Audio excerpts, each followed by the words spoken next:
Yang ada silakan angkat tangan.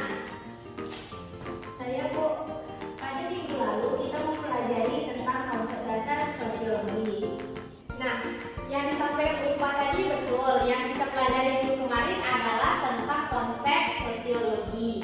Nah, saat ini Ibu ingin bertanya, ada nggak yang masih ingat apa itu sosiologi?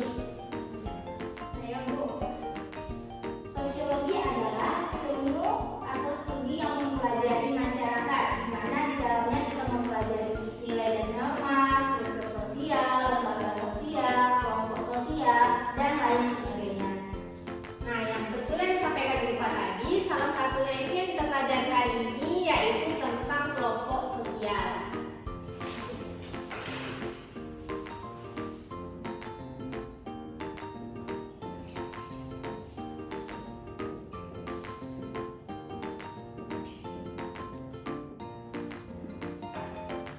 Nah, kan materi kita hari ini adalah tentang kelompok sosial. Dari kalian semua ada yang sudah pernah dengar kata-kata dari kelompok sosial? Belum pernah Bu. Baik, Ibu akan menjelaskan sedikit apa itu kelompok sosial. Kelompok sosial itu merupakan suatu himpunan atau satuan manusia yang saling bersama karena adanya hubungan di antara mereka. Hubungan tersebut itu menyangkut hubungan timbal balik yang dimana ini saling mempengaruhi dan juga suatu kesadaran untuk saling menolong. Nah, dari pengertian kelompok sosial yang dijelaskan tadi, ada nggak yang bisa nyebutin salah satu contoh dari bentuk kelompok sosial itu? Saya Bu. Ya, contohnya itu keluarga Bu. Nah, betul yang disampaikan Yalda tadi, salah satu contoh dari bentuk kelompok sosial itu adalah keluarga. Di mana di dalamnya itu terdapat ibu, ayah, anak, adik, kakak, dan yang lain-lain yang dimana mereka saling berhubungan dan memiliki pengaruh timbal balik dalam suatu keluarga tersebut. Nah, selain itu dari contoh keluarga itu ada juga contoh seperti kalian memiliki komunitas belajar yang mana di dalamnya kalian saling mempengaruhi kan, kalian belajar bersama lain, bekerja sama dan lain-lain. Itu adalah tentang ciri-ciri dari kelompok sosial.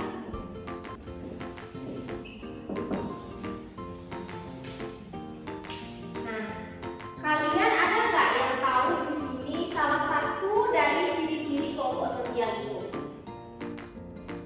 Menurut saya Bu, salah satu ciri-ciri dari kelompok sosial yaitu adanya interaksi sosial. Nah, betul yang disampaikan dari Upa tadi, sedikit Ibu tambahkan. Selain dari adanya interaksi sosial, selanjutnya itu ada kesadaran bersama yang dimana dari setiap anggota dalam kelompok sosial itu dia memiliki rasa kebersamaan yang kuat. Selanjutnya mereka juga memiliki tujuan yang sama yang dimana kelompok ini dibentuk untuk mencapai suatu tujuan tertentu. Selanjutnya itu dari ciri-ciri kelompok sosial ini ada yang dinamakan dengan struktur sosial, yang dimana ada pembagian peran dan status dari setiap anggota dalam kelompok sosial tersebut. Yang terakhir itu ada yang dimana dalam kelompok sosial itu pasti ada norma yang mengatur, karena ini menjadi setiap anggota dalam kelompok sosial itu menjadi disiplin. Selanjutnya itu ada tentang jenis-jenis kelompok sosial.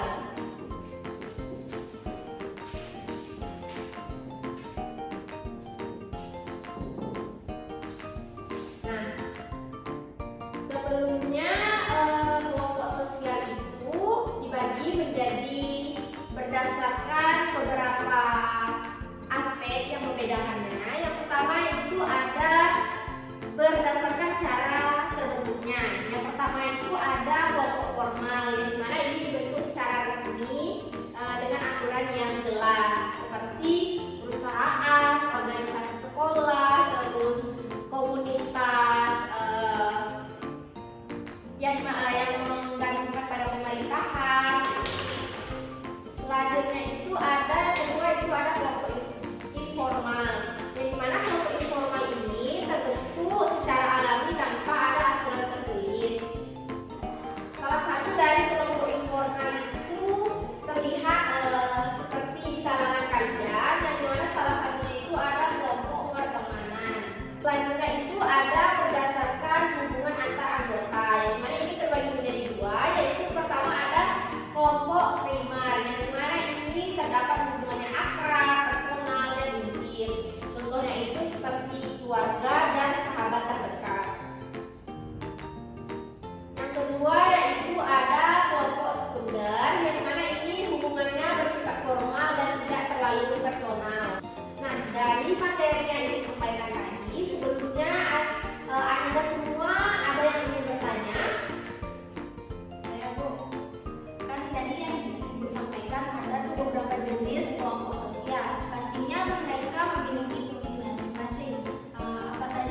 fungsi dari kelompok sosial tersebut?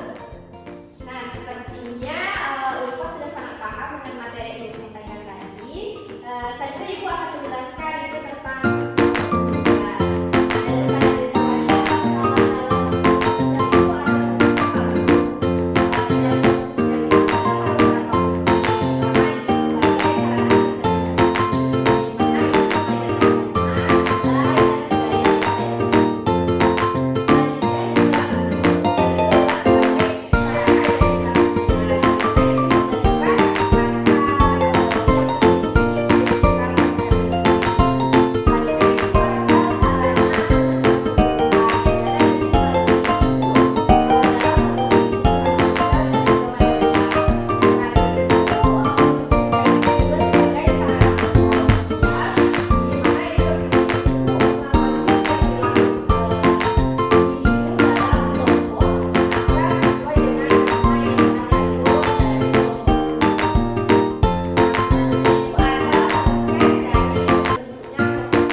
Assalamualaikum warahmatullahi wabarakatuh. Waalaikumsalam warahmatullahi wabarakatuh. Baiklah, di sini kami akan menjawab pertanyaan yang diberikan oleh Ibu Aul, di mana pertanyaan pertama akan dijawab oleh rekan saya Yanda. Kepada yang dan Hidayah, dipersilakan. Baik, terima kasih moderator. Langsung saja ke pertanyaan pertama, yaitu perbedaan antara kelompok primer dan kelompok sekunder. Kelompok primer adalah kelompok yang terdiri dari individu-individu yang memiliki hubungan dekat, intens dan personal. Contohnya itu seperti keluarga dan teman dekat. Lalu kelompok sekunder adalah kelompok yang anggotanya memiliki hubungan yang lebih impersonal, lebih terorganisir dan seringkali berdasarkan tujuan tertentu. Contohnya itu seperti rekan kerja di kantor atau anggota organisasi. Terima kasih kepada Yanda. Pertanyaan kedua akan dijawab oleh rekan saya Zahra Labibah. Kepada Zahra Labibah, dipersilakan. Untuk pertanyaan kedua akan saya jawab pertanyaannya contoh kelompok formal dan informal dalam kehidupan sehari-hari. Yang pertama, kelompok formal itu ada perusahaan tempat bekerja di mana kelompok yang terstruktur dengan aturan dan tujuan tertentu. Yang kedua, ada sekolah atau universitas di mana tempat pendidikan yang memiliki struktur organisasi dan tujuan tertentu. Dan yang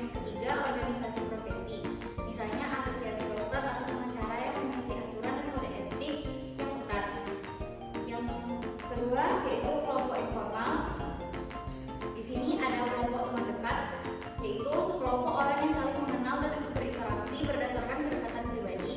Yang kedua ada kelompok hobi atau minat, misalnya komunitas pencinta buku atau grup olahraga. Yang ketiga ada komunitas lingkungan tempat tinggal, yaitu ada tetangga yang berinteraksi dalam kehidupan sehari-hari tanpa struktur formal. Baik, terima kasih kepada Zahra Labiba. Pertanyaan terakhir akan dijawab oleh saya sendiri, di mana pertanyaannya, mengapa kelompok sosial penting dalam proses sosialisasi? Kelompok sosial penting dalam proses sosialisasi karena hal ini menyediakan kerangka bagi individu untuk belajar norma, nilai, dan aturan yang berlaku dalam masyarakat.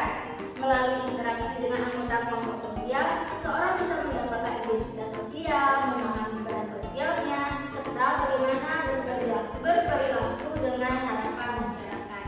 Baik, cukup sekian presentasi dari kelompok kami. Lebih dan kurang kami mohon maaf. Wassalamualaikum warahmatullahi wabarakatuh. Terima kasih kepada kelompok yang sudah melakukan presentasi tadi. Nah, menurut Ibu, apa yang materi yang sudah disampaikan teman-teman kalian tadi sudah sangat cukup bagus. Dari situ Ibu dapat menyimpulkan bahwa ada beberapa perbedaan antara kelompok sosial dan kelompok studi. Yang pertama itu, kalau kelompok studi itu dia kelompok yang terdiri dari individu-individu yang memiliki hubungan dekat, intens, dan personal. Sedangkan kelompok studi itu dia adalah kelompok yang dimana anggotanya itu memiliki hubungan yang lebih impersonal dan lebih terorganisir, dan juga seringkali ini berdasarkan pada tujuan tertentu. Terdapat juga beberapa contoh dari kelompok primer dan kelompok studi tersebut. Kalau dari kelompok formal itu contohnya bisa seperti keluarga dan teman dekat. Sedangkan dari kelompok studi itu contohnya bisa dari rekan kerja, dari suatu organisasi, atau dari suatu komunitas tertentu.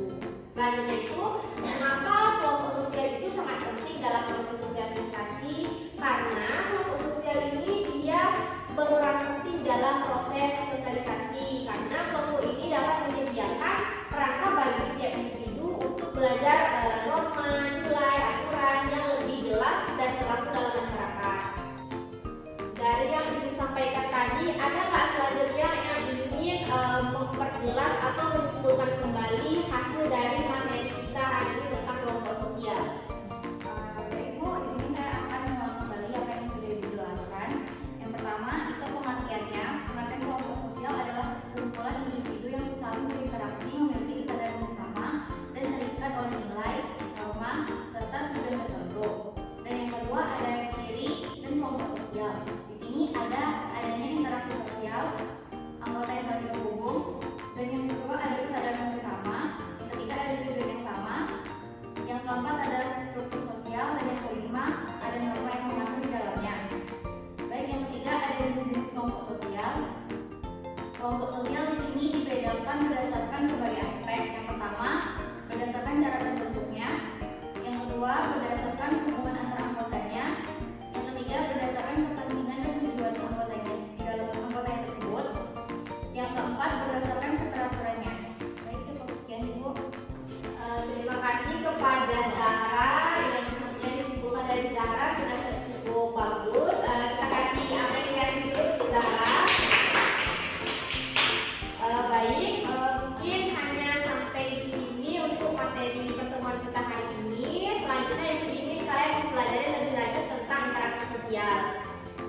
Lebih dan terkurang Ibu mohon maaf. Wassalamualaikum warahmatullahi wabarakatuh.